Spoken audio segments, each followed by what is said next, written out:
Everyone, नमस्ते सबैजनालाई। माको किचनमा हजुरहरूलाई धेरै स्वागत छ।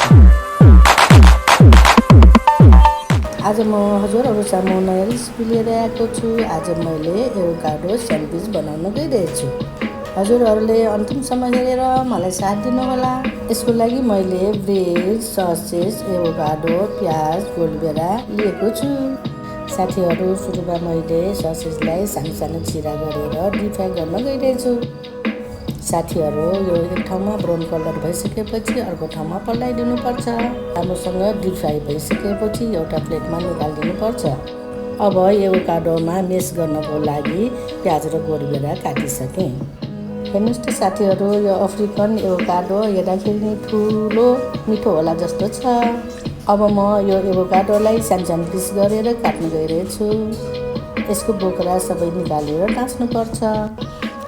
अब म अघि नकाटिरहेको प्याज र गोलभेरामा एभोकाडो राखेर मजाले मिक्स गर्नुपर्छ। यो तयार भइसक्यो। अब म ब्रेडलाई टोस्ट गर्न गइरहेछु। साथीहरू, मैले ब्रेड राखिसकेँ। अब यो 2 मिनेटको लागि छोडिदिनुपर्छ र आफै माथि आउँछ। साथीहरू, यो ब्रेड 2 मिनेट भइसक्यो। अब आफै माथि आउँछ। साथीहरू, अब म ब्रेकफास्ट तयार गर्न गइरहेछु। साथीहरू, अब म अघि नै तयार गरिरहेको एभोकाडोको पेस्ट ब्रेडमा राखेर राम्रोसँग फैलाइदिन्छु र अब यसमा अर्को ब्रेडले राम्रोसँग छोपिदिनुपर्छ। साथीहरू, यो ब्रेड रेडी भइसक्यो। अब म यो ब्रेडलाई बिचमा काटेर 2 पिस बनाइदिन्छु।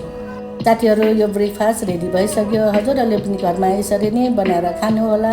यसरी बनाएको ब्रेकफास्ट एकदम मिठो हुन्छ। हजुरहरूलाई यो भिडियो मन पर्यो भने लाइक, कमेन्ट एन्ड सब्सक्राइब गरिदिनु होला र बेल आइकन पनि थिचिदिनु होला। हजुरहरू सामु मेरो भिडियो नछुटोस् भनेर थ्याङ्क यू फर वाचिङ।